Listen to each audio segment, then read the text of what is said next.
옆사람 인사하겠습니다. 반갑습니다. 은혜 받으세요. 인사하겠습니다.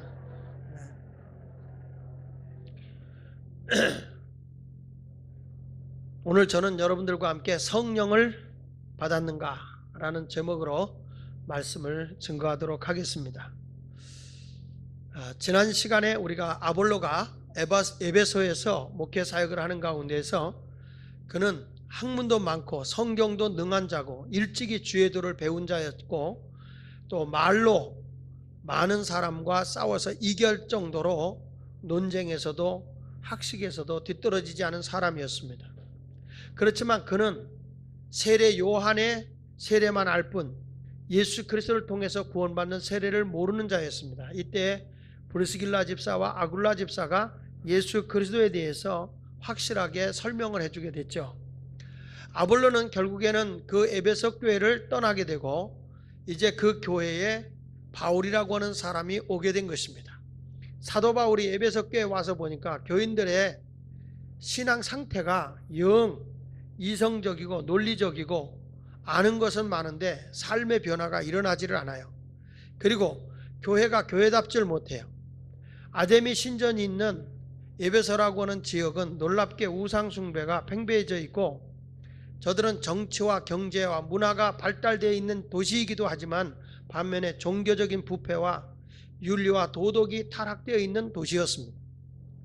어떻게 교회가 있는 이 지역에서 이렇게 교회도 나약하고 성도들의 삶의 변화가 일어나지 않는 그 모습을 보고 바울이 에베소 교인들을 향해서 물은 질문이 너희가 믿을 때 성령을 받았느냐 이렇게 물었어요. 그랬더니 저들이 대답하기를 성령 들어보지도 못했어. 그게 무슨 소리요? 라고 얘기를 했어요. 저는 오늘 여러분들에게 바로 이와 같이 교회의 가장 근본이 되는 예수 그리스도를 믿는 성도들에게 주어져야 할 성령에 대해서 함께 은혜를 받으려고 합니다. 특별히 이 맥추절에는 77절이라고도 오순절이라고도 하는 이 오순절에는 성령 강림을 통해서 교회가 세워진 날을 감사하는 날이기도 하고 구약에서는 이 맥추절 밀과 보리를 추수하는 철에 지키는 절기라고 해서 맥추절이라고 합니다마는 이때 이스라엘 백성들이 바로 애굽에서 나와서 저들이 50일째 되는 날 하나님 앞에 십계명을 받은 날이기도 해요. 그래서 말씀과 성령으로 또 성령과 말씀으로 우리가 다져지는 날이 바로 이 맥추 절기를 지키는 의미를 가지고 있습니다. 교회에 분명한 정신이 있어요. 저는 그것이 뭐냐? 성령입니다. 교회는 자선사업, 구제 다 중요하죠. 그러나 그것이 목적이 될 수는 없습니다. 예수 그리스도를 믿는 사람들이 성령을 받고 하나님의 뜻을 이 땅에 실현하고 나가야 할 줄 압니다. 시대마다 가치관이 있고 시대 정신이 있습니다. 예를 들면 우리나라가 1950년대부터 60년대는 시대 정신이 뭐였냐면 반공입니다. 반공. 하도 공산주의들이 많아서 가면 그냥 반공. 우리 학교에서도 항상 반공 이렇게 써놨어요. 공산주의를 반대하는 거죠. 70년대 80년대는 시대 정신이 산업화로 인해서 모든 백성에게 시대 정신이 뭐였는지 아세요? 잘 살아보세요. 잘 살아보세요. 노래마다 불렀어요. 잘 살아보세요. 잘 살아보세요. 우리도 한번 잘 살아보세요. 잘 살아보세요가 그때 시대 정신이었어요. 1990년대부터 2010년도에 이르기까지 시대 정신은 우리나라가 선진화. 나라가 항상 후진국으로 있는 게 아니라 선진국으로 도약하자 항상 외쳤던 것이 선진화에 대한 길이었어요. 2010년부터 지금 2020년도 시대 정신은 뭐라고 얘기냐면 세계화와 정보화 시대라고 얘기를 합니다. 그래서 이제는 세계가 다 네트워크로 하나가 되는 시대예요. 물건도 돈도 다 하나가 돼서 어디든지 돈을 쓸 수 있는 그런 시대가 됐습니다. 어떤 경제학자가 이렇게 강의하는 걸 제가 들었습니다. 그게 뭐냐면 지금 세계 3차 대전이 일어났다. 옛날에 세계 3차 대전은 총알과 대포로 했지만 지금은 돈 가지고 온다. 돈. 그래서 자본이 없는 나라 어느 나라가 예를 들면 지금같이 그리스나 스페인 같은 데가 경제적으로 어려움을 만나게 되면 세계 경제가 다 휘청된다. 또 미국이라는 나라가 그 그 모게이지 사건이 일어났을 때만 해도 세계 경제가 금융이 막 빠져나가고 그러니까 어려움을 당하게 된다는 거죠. 그러니까 미국이라는 나라나 일본이라는 나라나 저 유럽 지역에 있는 나라들이 자본주의 국가거든요. 민주국가라는 건 자본주의 국가로서 돈을 가지고서 사업을 하고 또 무역을 수출하고 이런 자본주의 국가였어요. 그러다가 이제는 미국이라는 나라가 복지가 지출이 많이 되면서부터 국가가 자본이 없어졌어요. 자본이 없어지니까 무슨 국가가 돼요? 자본 국가가 부채 국가가 되는 거예요.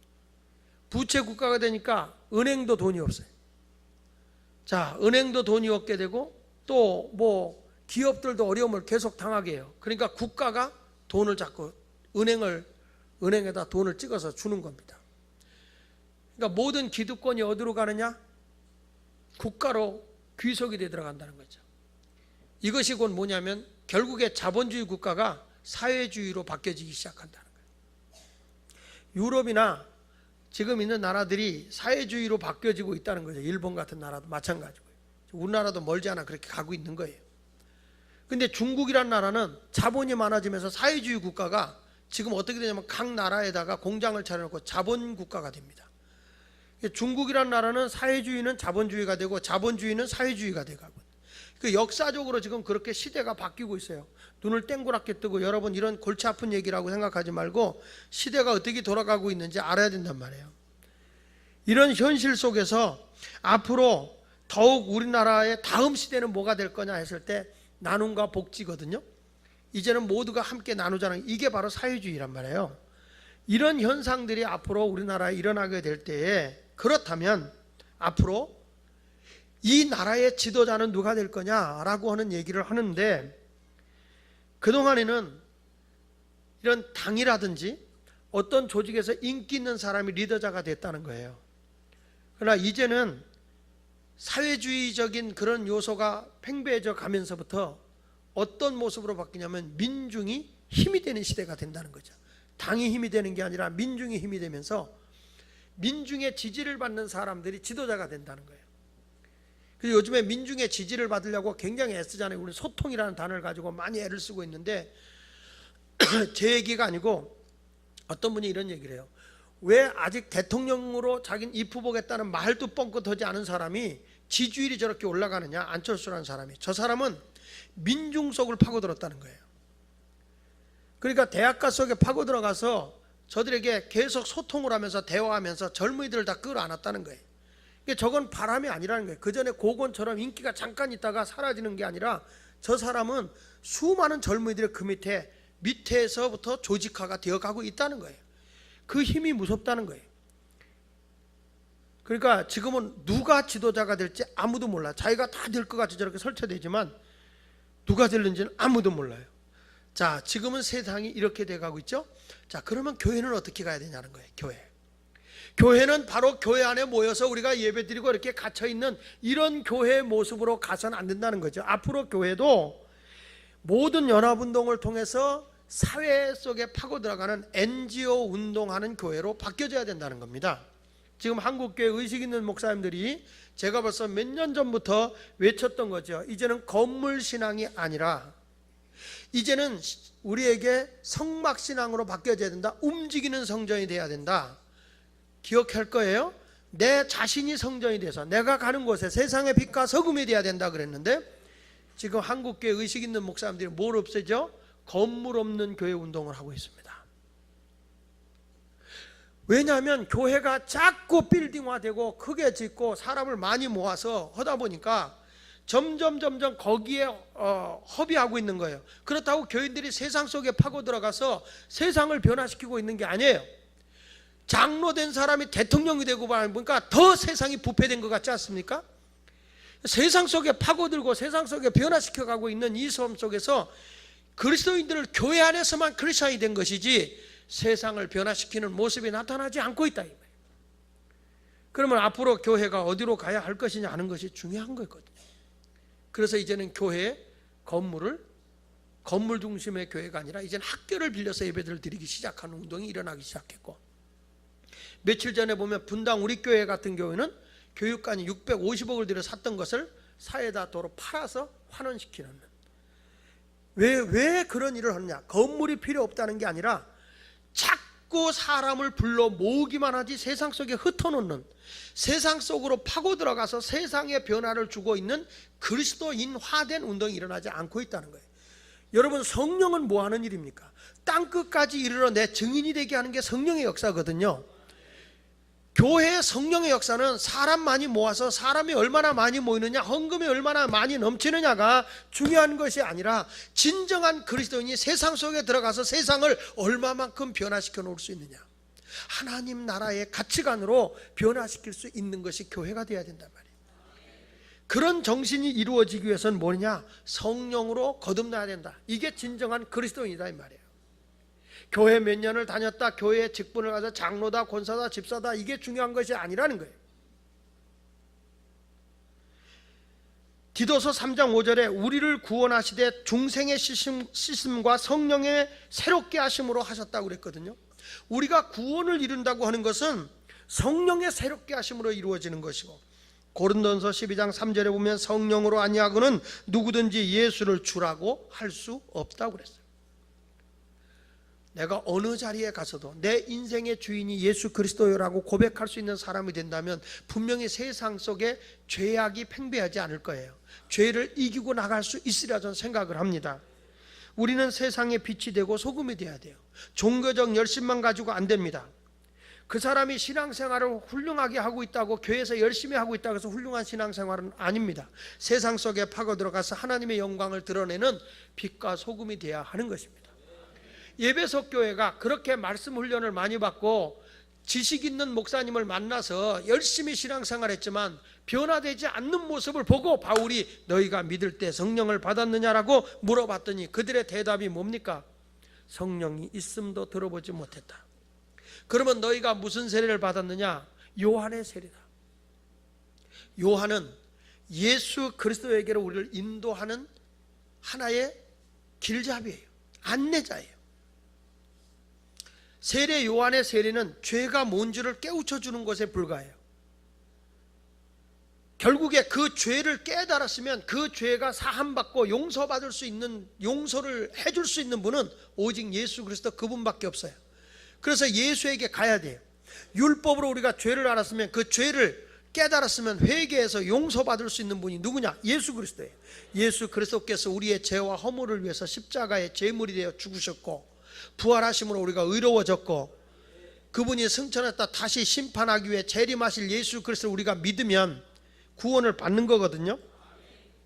그런데 이 사람들은 예수 그리스도에 대한 세례는 모르고 오직 요한의 세례만 알고 있어요. 죄만 깨닫고 있는 거지 용서의 법을 모르고 있어요. 그래서 바울이 이들에게 이렇게 말하는 거예요. 다 같이 읽어봅니다. 4절 5절 읽어보겠습니다.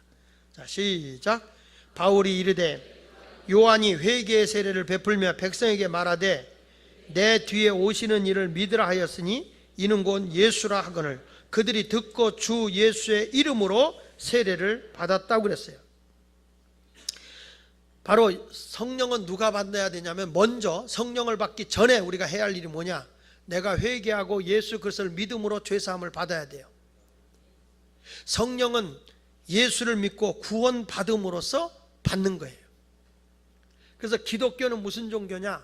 약속의 종교예요. 일명 우리가 계약의 종교, 언약의 종교라고 그래요. 그래서 성경에 보면 주 예수를 믿어라, 그리하면 너와 네 집이 구원을 얻는다. 하나님의 약속이에요. 내가 믿으면 내가 구원 준다는 거예요. 내가 하나님 말씀대로 순종해라, 그리하면 내가 들어가도 나가도 복을 받게 한다. 그의 나라와 그의 의를 구하라, 그리하면 무엇을 먹을까 입을까 마실까 염려하지 않아도 내가 준다. 우리 주님은 항상 약속이에요. 근데 우리들은 어떻게 하냐면 내가 창조주보다 높아, 이렇게 해주면 내가 믿을게요 이러거든요. 근데 그게 아니란 말이에요. 하나님의 약속은 내가 이렇게 하면 내가 이렇게 준다는 거예요. 주 예수를 믿으라, 그리하면 너와 네 집이 구원을 얻는다. 구원은 내 힘으로 얻는 게 아니에요. 은혜로 얻는 거예요. 에베소 2장 8절에 너희가 그 은혜로 인하여 믿음으로 말미암아 구원을 얻는 겁니다. 사랑하는 여러분, 구원은 단순한 겁니다. 예수가 나의 구주임을 믿으면 구원받는 겁니다. 그건 내 노력이 아닙니다. 그분의 그분의 공로로 되는 겁니다. 물에 빠져 죽어가는 사람이 살려보려고 자기가 발버둥을 쳐도 나올 수가 없을 때 누군가가 와서 딱 건져줬어요. 그게 구원입니다. 내가 사망의 자리에서 건져줘, 내 힘으로 나온 게 아닙니다. 누군가가 건져줘야 됩니다. 내가 죄와 사망에 빠져서 헐떡거리고 있을 때 내 힘으로 거기서 나올 길이 없어요. 그런데 그곳에서 나를 끄집어내 주시는 분이 누구냐? 예수 그리스도예요. 여러분은 그 예수 그리스도만 붙들고 있으면 돼요. 믿기만 하면 돼요. 내가 무슨 공로나 노력으로 되어지는 게 아니라는 거예요. 그래서 에베소 2장 8절에 너희가 그 은혜로 인하여 그분의 은혜로 인하여 믿음으로 말미암아 구원을 얻었나니 이것이 너에게서 난 것이 아니요 하나님의 선물이다. 행위로 된 것이 아니니 이는 누구든지 자랑하지 못하게 하려 함이라 성경은 말씀하고 있습니다. 그래서 이들이 예수 그리스도를 믿으라고 하니까 그들이 예수를 믿어요. 믿고 나서 뭐라 그럽니까? 5절에 그들이 듣고 주 예수 이름으로 뭘 받았어요? 뭘 받았어요? 세례. 여기서 세례는 뭐냐? 나는 이제 예수가 나의 모든 허물과 죄를 사해 줬음을 믿습니다. 나는 그분을 통해서 구원을 받았습니다. 나는 예수가 나의 구세주임을 믿습니다. 그 고백을 하나님과 사람 앞에서 공적으로 공포하는 거예요. 세례가 구원을 주는 건 아니에요. 내가 예수 그리스도를 믿고 구원받았다는 상징적 의미로 세례를 받는 거예요. 세례를 안 받았다고 해서 구원 못 받는 건 아니에요. 예수 그리스도를 믿음으로 구원받는 거니까. 그러나 우리 하나님은 거룩한 예식을 하게 했어요. 만인 앞에 그 모든 것을 공개적으로 하게 했어요. 예수님도 죄가 없지만 세례를 받은 이유는 그분도 세례라고 하는 성례는 해야 되기 때문에 그래요. 예수님도 우리에게 말씀했잖아요. 오직 너희는 가서 모든 족속으로 제자를 삼아 아버지와 아들과 성령의 이름으로 세례를 주고 내가 너에게 분부한 모든 것을 가르쳐 지키게 하라. 세례라고 하는 것은 내가 이제 물에 잠김으로써 옛사람이 죽어지고 새사람으로 내가 거듭난 죄를 씻어서 예수의 보혈의 피로 내가 깨끗한 사람이 되었음을 고백하는 거예요. 히브리서 9장 14절에 영원하신 성령으로 말미암아 흠없는 자기를 하나님께 드린 그리스도의 피가 어찌 너희 양심을 죽은 행실에서 깨끗하게 하고 살아계신 하나님을 섬기게 하지 못하겠느냐. 내 죄를 깨끗하게 하실 수 있는 분은 예수 그리스도의 보혈의 공로거든요. 그 예수를 믿음으로써 내가 옛사람이 죽어졌다. 그게 물세례예요. 죄에서 깨끗이 씻어지고 죄사함을 받았다. 이제 나는 영원한 생명을 가진 자다. 그것을 하나님과 만인 앞에서 내가 공개적으로 시인하는 거예요. 그게 세례예요. 할렐루야. 그러면 이 세례를 받으면 실질적으로 내가 어떤 사람이냐? 믿는 자거든요. 믿는 자에게 성령을 주시거든요. 요한복음 7장 38절 39절에 나를 믿는 자는 성경에 이른과 같이 그 배에서 생수의 강이 흘러나리라 하시니 이는 그를 믿는 자들이 받을 성령을 가리켜 말씀하신 것이다. 따라합시다. 그를 믿는 자들이. 다시 그를 믿는 자들이. 그가 누굽니까? 예수님이죠. 예수님이 나의 구세주임을 믿는 자들이 받을 성령이에요. 그러니까 성령은 예수가 나의 구주임을 믿으면 하나님의 영을 받게 되어 있습니다. 에디오피아 내시가 성경을 읽으며 가요. 예수 그리스도께서 십자가에 우리의 죄를 위해서 죽어야 할 걸 이사야서를 펴고 읽고 가고 있었어요. 근데 그게 무슨 뜻인지를 몰라요. 근데 성령의 감동을 받은 하나님의 제자인 예수님의 제자인 사도 빌립이 성령의 인도함마다 에디오피아 내시를 만나죠. 만나서 그가 마차에서 그 성경 있는 걸 보고 그게 무슨 내용인지 알아. 그래서 예수 그리스도가 우리의 죄를 위해서 십자가에 죽었다는 사실을 성경을 풀어줘요. 성경을 알려줘요. 그게 하나님의 예언한 것인데 그 죄를 위해서 그렇게 돌아가신 분이 바로 예수 그리스도인데 그분이 사흘 만에 부활하셨습니다. 그 예수를 믿으면 당신도 구원을 받을 수 있습니다라는 성경을 풀어주는 순간에 이분이 그 자리에서 예수를 영접하고 그 자리에서 빌립한테 세례를 받아요. 이미 예수를 내가 구주로 영접해서 구원받지만은 중요한 것은 자기가 세례를 받음으로써 완전히 새 사람이 됐다는 것을 만인 앞에 공포할 필요가 있다 이 말이에요. 사랑하는 여러분, 나는 이렇게 예수를 믿는 여러분이 되어서 성령의 사람이 됐으면 좋겠습니다. 그래서 처음에 바울이 너희가 믿을 때 성령을 받았느냐? 아니요 라고 얘기했을 때 뭐냐면 예수부터 믿어, 그 얘기예요. 쉽게 말하면 예수를 믿어. 그리고 믿고 난 뒤에 6절 7절을 읽어보겠습니다. 자, 시작. 바울이 그들에게 안수하며 성령이 그들에게 임하심으로 방언도 하고 예언도 하니 모두 12사람쯤 되니라. 자, 여기 보니까 성령이 그들에게 임했다. 기독교는 아까 얘기했지만 첫째는 약속의 종교다. 또 기독교는요, 따라합시다, 체험의 종교다. 예. 내가 영적인 경험이 있어야 돼요. 감리교회 창시자 존 웨슬리가, 요한 웨슬리 목사님이 그런 얘기를 했어요. 사람에게는 체험이 두 종류 체험이 있는데 하나는 직접적 체험이 있다. 그건 뭐냐면 개인적인 체험에서 개인의 간증이 있다는 거예요. 내가 하나님을 어떻게 만났다, 나는 하나님을 이렇게 경험했다, 개인적 경험이 있다. 직접적 체험이에요. 그래서 두 번째는 뭐냐면 간접적 체험이 있다. 간접적 체험이라는 것은 열매예요. 삶의 열매. 예를 들면 성령의 열매는 9가지잖아요. 사랑과 희락과 화평과 오래 참음과 자비와 양성과 충성과 온유와 절제, 이런 9가지 열매가 다 그게 나타나는 거예요. 그러면 아, 저 사람은 성령을 받았네. 어떤 분은요, 성령을 받았다고 날고 뛰는데 열매가 없어. 이것도 심란한 거야. 열매만 강조하는데 자기가 성령을 받은 경험이 없어, 체험이 없어. 이것도 안 돼. 여러분, 우리가 성령을 받으면 놀라운 변화가 일어나요. 그래서 어려움도 이길 수 있고요, 여러 가지 현상이 성령을 통해서 나타나는데 좋은 일들이 나타나요. 그러면 성령이 하는 일을 잠깐 보면 이런 겁니다. 성령이라는 것은 구약에서는 루하라고 그러고 신약에서는 푸뉴마라고 그래요.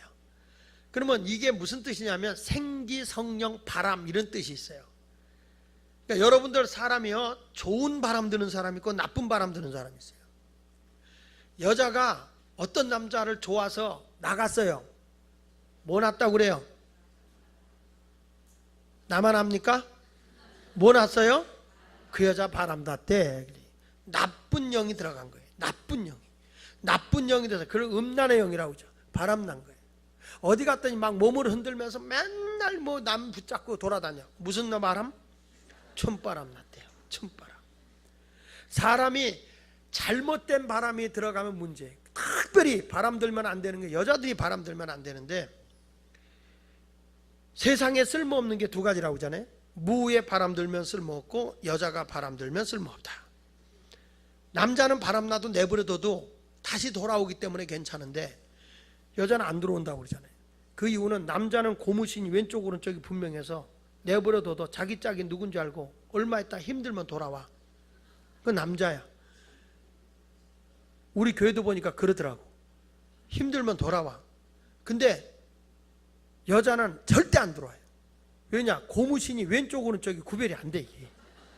이게 딱 보면 어느 게 왼쪽인지 어느 게 왼쪽인지 돌아오질 않아요. 신문 광고 같은 데 보면 남자가 아내 찾는 광고 나와요. 아무개 엄마, 애들과 내가 기다리고 있어. 과거는 묻지 않겠어. 제발 돌아만 와줘. 이런 광고가 나와요. 근데 여러분, 남자 찾는 광고 나오는가 보세요. 없어요. 아무개 아빠, 애들과 내가 기다리고 있어. 돌아와줘. 없어요. 왜? 내버려둬도 겨 들어오니까. 그러니까 내가 안 찾아요. 남자 찾는 광고는 결국 이런 거예요. 현상금 얼마, 이런 거 외에는 없어요. 없어. 근데 진정으로 우리가 이렇게 나가서 잘못된 바람이 불면 그런 바람이 나겠지만, 성령의 바람이 내게 들어오면, 성령의 기운이 내게 들어오면 사람이 달라져요. 그 성령은 첫째 어떤 역할을 하냐면 책망을 해요. 요한복음 16장 8절에 보면 성령이 와서 죄에 대하여 의에 대하여 심판에 대하여 세상을 책망한다 그랬어요. 그러니까 여러분, 우리가 볼 때 죄라고 하는 게 뭐죠? 예수 그리스도를 믿지 않는 게 죄예요. 믿음으로 하는 게 죄거든요. 그러니까 거기서 성령이 오면 너 왜 예수를 안 믿냐? 너 왜 예수를 안 믿냐? 이거 죄에 대해서 끄집어내요. 성령은 자꾸 지적을 해요. 믿음으로 하지 않는 거.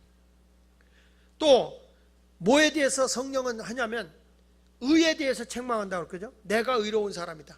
근데 자기 의로는 구원 못 받아요. 오직 예수 그리스도의 십자가의 구속의 은혜로 내가 의롭다 인정을 받아야 구원받아요. 성경에 보면 사람의 죄를 뭘로 죄라고 여기냐면 생각과 마음이 잘못된 것까지가 죄고, 자기 감정을 억제하지 못하고 혈기 부리는 것도 죄라 그랬어요. 그거는 아주 살인죄와 같다 그랬어요. 미워하는 것도 살인죄, 혈기 부리는 것도 살인죄. 그러면 여러분이 태어나서 지금까지 성질 한 번도 안 부린 사람 없을 거 아닙니까? 여러분은 안 부렸어요? 성질 부렸잖아요. 혈기가 있잖아요. 근데 그런 죄를 용서받을 수 있도록 내가 아무리 의롭다고 자기가 깨끗하게 살았다고 해도 죄인 아닌 사람은 아무도 없어요. 성령 그에 대해서 책망을 한다고요. 예수 그리스도의 십자가의 구속의 은혜로 의롭담을 받는 거지. 되게 도덕적이다, 자기가 윤리적이다, 굉장히 깨끗하고 아주 공의롭게 산다고 생각하는 사람들을 보세요. 얼마나 교만한지 몰라요. 유치해 이러면서 완전 뱀머리를 하고 톡톡 그렇게 쏘고 다녀요. 근데 우리가 하나님 앞에서 의롭다 할 사람은 아무도 없어요. 그래서 의에 자기의를 내세우는 자를 책망해요. 그 다음에 심판, 마귀에게 조종되고 끌려가면서 제멋대로 사는 사람들에게 심판에 대해서 책망을 해요. 그래서 어떤 사람이 이런 말을 해요. 자기가 그렇게 살면서 이런 얘기를 해요. 내가 이렇게 살다 벌 받을 거야. 자기가 알아. 내가 이렇게 살다 벌 받을 거야. 어떤 분은요, 무슨 일이 생기면 내가 벌 받았죠 뭐. 왜 그러냐면 성령은요, 나의 심판을 알게 해요. 그래서 거기서 회개하고 돌아와야 돼요. 잠언 1장 23절에 나의 책망을 듣고 돌이키라. 보라, 내가 나의 영을 너에게 부어주며 내 말을 너에게 보이리라 그랬어요. 책망을 하고 돌아와야 돼요. 책망을 받으면 내가 돌아와야 돼. 탕자처럼 돌아와야 돼. 그런 자에게 주님이 성령을 주는 거예요. 그러니까 성령을 받으면 사람이 나를 책망한다. 그래서 굉장히 도도하고 괜찮았던 사람이 성령 받으면 회개하잖아요. 눈물 흘리잖아요. 저도 우리 교회에서 그런 분이 있었어요. 자기가 많이 배웠다고, 목사님, 왜 하나님 앞에 예배 때 거룩하게 예배들이 찬송을 하면서 박수를 치냐고 막 반대하고, 하나님 앞에 기도할 때 조용히 기도하지 왜 쫙 소리 질러서 기도하냐고, 왜 기도할 때 개구리 소리 내냐고, 왜 방언하고 개굴 하냐고 막 그러면서 항의를 해요. 근데 이분이요, 자기가 성령 받았어요. 자기가 성령 받더니 이 사람은 똥개 짖는 소리, 옹옹. 이 사람이 완전히 달라지는 거예요. 완전히 달라져요. 그렇게 도도하고 뭐였던 사람이 성령을 받고 체험을 하고 나더니 자기가 찬송이 되면서 펄펄 뛰고 말이죠. 돌이켜 와서 자기가 체험을 해보니까 그냥 그 사람이 막 코가 여기까지 빠지고 막 엉엉 우는데 말이죠. 회개형이 터지는 거야. 그렇게 유치하다, 자기는 유치찬란합니다. 응? 성령은 우리의 죄를 회개시켜요. 그래서 성령은 첫째 뭐냐? 책망한다. 잘못될 땐 책망해요. 도둑질을 하려고 그러면 책망을. 전에 각설이 예수를 썼던 이천우 목사님이 그런 얘기죠. 어렸을 때 어머니가 교회 다니면서 도둑질하지 마라, 하나님의 것 도둑질하지 마라, 이웃 것을 도둑질하지 마라, 늘 이렇게 가르쳐줬단 말이에요. 근데 어머니가 일찍이 돌아가셔서 새어머니가 왔는데 가정이 너무 어려우니까 동생을 고아원에다가 맡긴 거예요. 그래서 동생을 찾아 이 형이 가보니까 동생이 서울로 왔다는 거예요. 그래서 동생을 찾아 서울에 왔다가 못 찾으니까 어린애가 헤매니까 쓰리꾼이 앵벌이를 시키려고 이 아이를 쓰리를 가르친 거예요. 그래가지고 주머니를 딱 찢어놓고 네가 가서 이걸 꺼내와라, 이렇게 꺼내와서 하는데 훈련 받는 대로 해야 되니까, 그래서 얘가 가서 딱 하려고 하는데 성령이 책망을 하는 거예요. 엄마가 가르쳐줬던 말씀이 떠오르면서 도둑질하지 마라, 도둑질하지 마라. 그래가지고 그 뭐라고 하니, 할머니 쓰리꾼이 돈 훔쳐가려고 그래요, 그랬어요. 그러니까 이 할머니가 가만히 있으면 되는데 우리 교회 할머니들 같이 쓰리꾼이 어디 있다고 그래, 어디 있다고 그래 이랬어요. 저쪽에 있던 쓰리꾼이 얘가 일러주는 거 알았잖아요. 가서 거의 죽게 때려가지고 3층에서 던져버린 거예요. 던졌는데 근데요, 살 사람은 살아요. 쓰레기 더미에 떨어졌어요, 얘가. 그래가지고 기적적으로 살아서 엉금엉금 기어서 청량리 쪽 갔는데, 그렇게 사람이 많이 지나가는데도 하나도 자기를 돌봐주지 않더래요. 그리고 의식을 잃었어요. 얼마 있다가 의식이 깨서 보니까 거지가 자기를 데려다가 살려낸 거예요. 그래서 그분이 쓴 책 가운데 각설이 예수예요. 그분은 나의 예수였다, 나의 예수였다. 근데 그 각설이 그 살려준 분이 이젠 빌어먹어도 그걸 그냥은 못 먹는다. 각설이 타령이라도 해야 밥도 먹는다. 그러니까 각설이 타령을 가리킨 거예요. 돌아다니면서 각설이 타령을 합니다. 근데 우리 교회 와서 그때 간증하는데 뭐냐면 창세기를 각설이 타령을 하더라고. 얼씨구 쉬고 돌아간다. 창세기 출애굽기를 얘기하면서 각설이 타령을 하더라고요. 이분이 정말 잘하더라고. 나 흉내도 못 낼 정도로 잘하더라고. 이 양반이 그때에 이제 구걸하다 보면 돈도 주고 그러잖아요. 그 돈을 주는데 엄마가 뭐라 그래요? 11조라. 하나님의 거 도둑질하지 마라. 그러니까 그걸 싸가지고 11조면 목사님이 갖는 줄 알고 그걸 가지고 목사님네 사택에다 던지면서 그렇게 욕을 했대요. 던지면서 목사 새끼 처먹어라 그러면서 던졌다고 그래요. 그분이.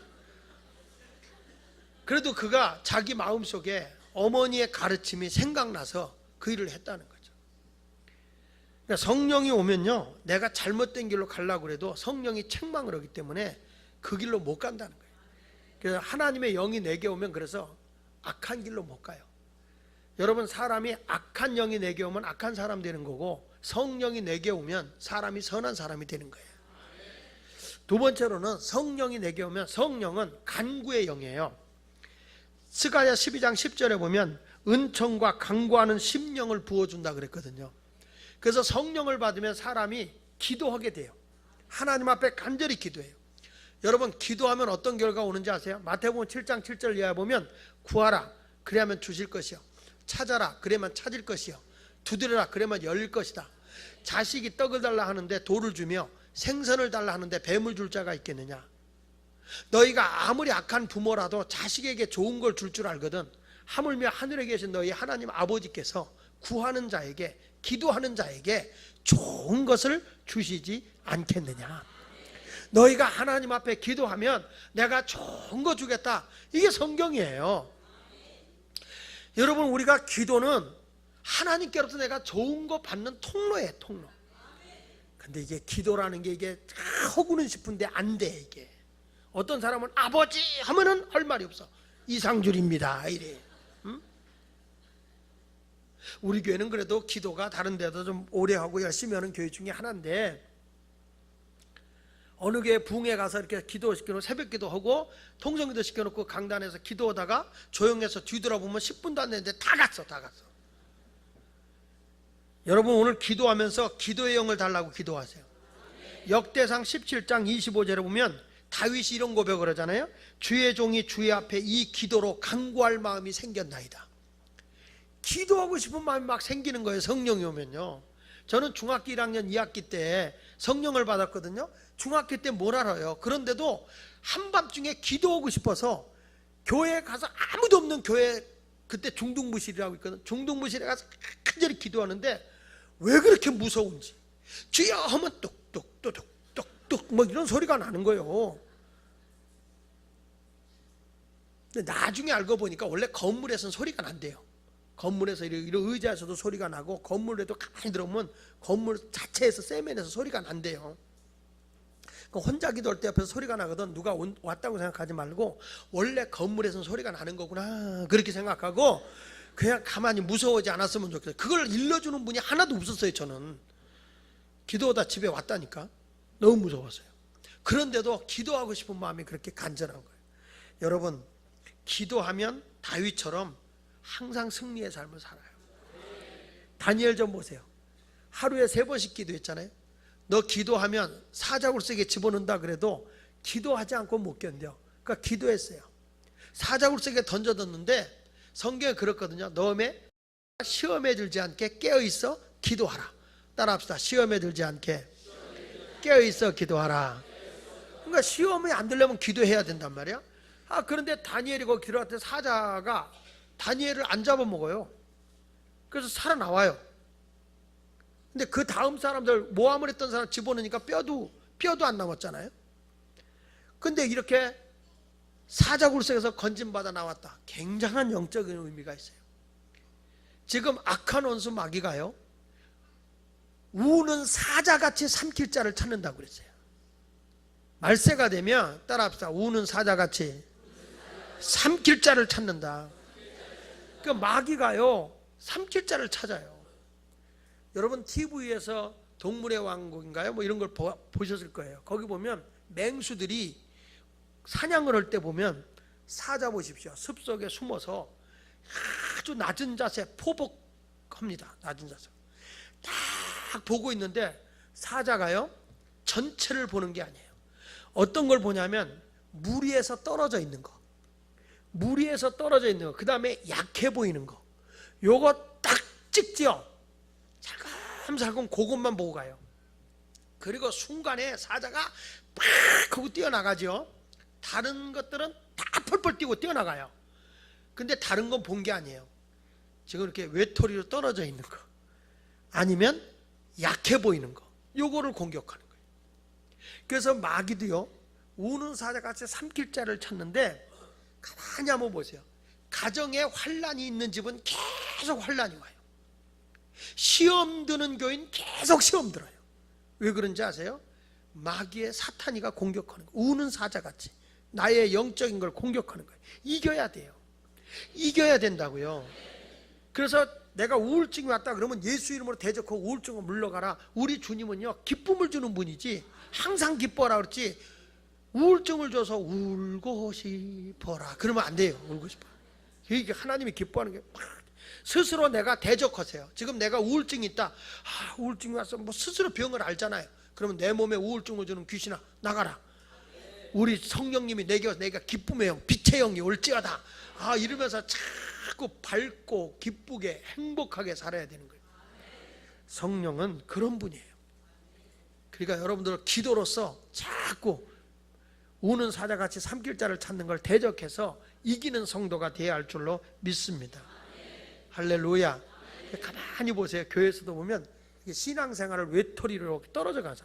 공동체 속에 함께하지 않고 자기 혼자 잘나다 떨어지는 사람은 신앙이 성숙하지 못하고요.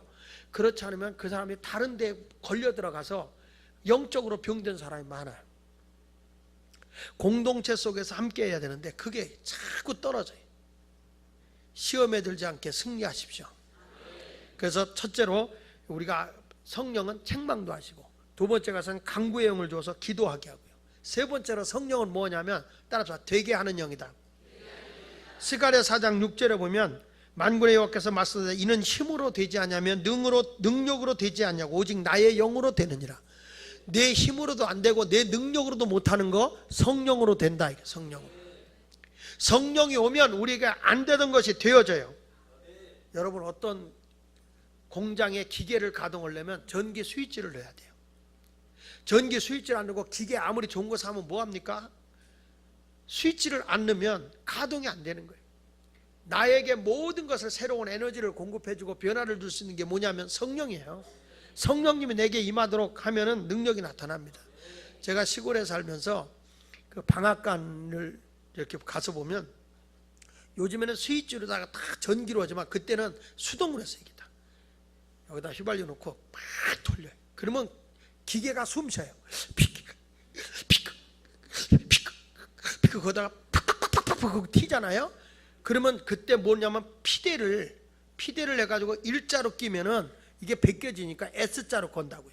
싹 걸면은 막 거기 저쪽에 있는 게 다 돌아가면서 벼구 뭐고 다 벗겨져서 추수가 되는 거예요. 거기서 나 그걸 보면서 와, 성령님이 내 속에서 역사하면 막 모든 게 잘 돌아가는 거예요. 다. 네, 그 아멘하는 사람은 오늘부터 뻑뻑해질지 몰라요. 그러니까 뭐가 막 돌아가면서 잘 되는 역사가 일어나죠. 그러니까 되게 하는 영이에요. 베드로가 성령 받고 나니까, 성령 받기 전에는 예수를 모른다고 부인하고 도망가던 사람이잖아요. 성령 받고 나서 안진뱅이를 보고 이런 얘기해요. 내게 있는 건 내게 주는데 나사렛 예수 이름으로 일어나라. 나사렛 예수 이름으로 일어나라 하는 순간에 안진뱅이가 팍 일어나요.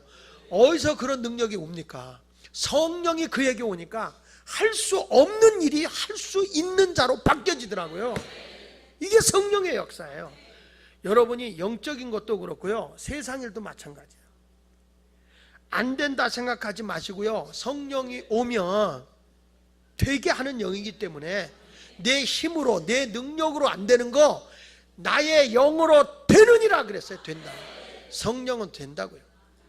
저 집회를 하면서 보면 사람들이 막 성령이 역사하는 데는 막 와요. 그 사람이 모여라 모여라 그래서 모여지지 않나요? 근데 성령이 하는 일은 모여져요. 희한하게 성령이 안 하는 데는 안 모여져요. 여러분의 일도 성령님과 함께 기도하면서 해보세요. 일이 되어지게 돼 있어요. 요한 웨슬리도 자기가 거룩의 삶을 산 사람이에요. 굉장한 규칙적인 삶을 산 사람이에요.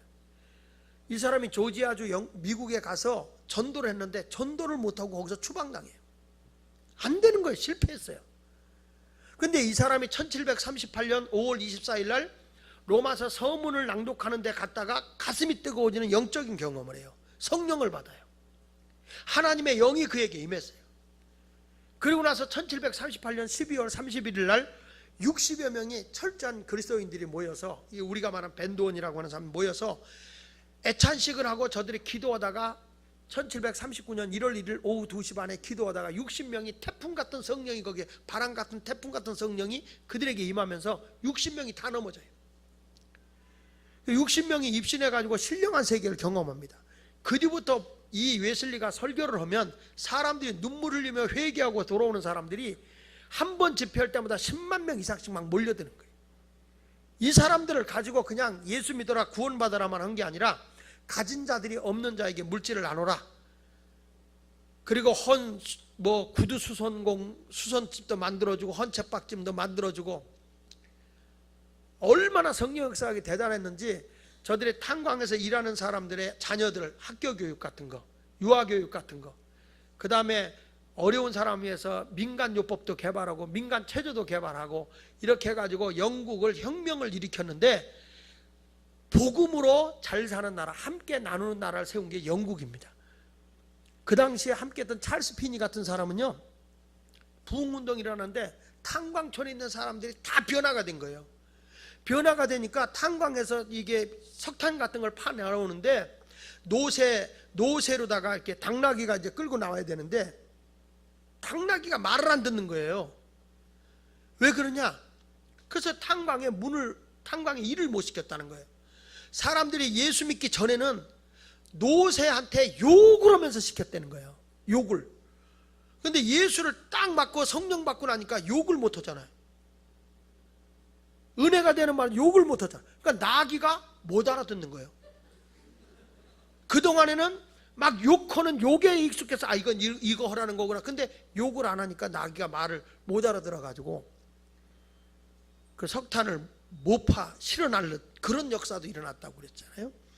이런 걸 보면은 성령은 모든 일을 나라까지도 변화시키게 하는, 되게 하는 영이에요. 되게.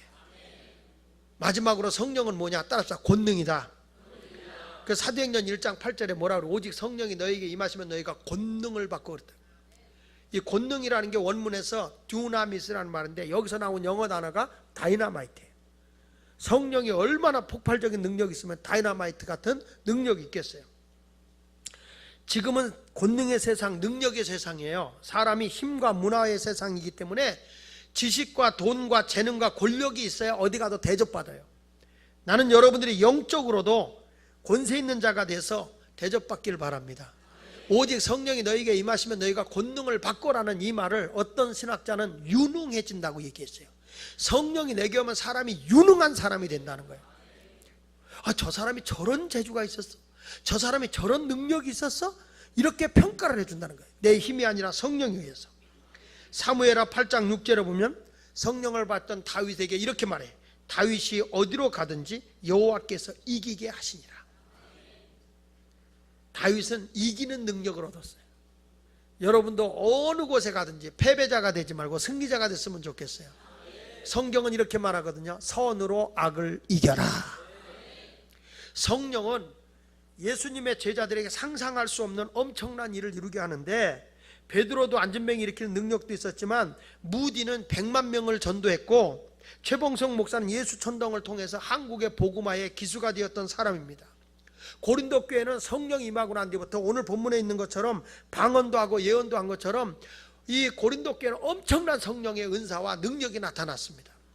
여러분, 교회가 성령이 충만하면 이와 같이 놀라운 능력이 나타납니다.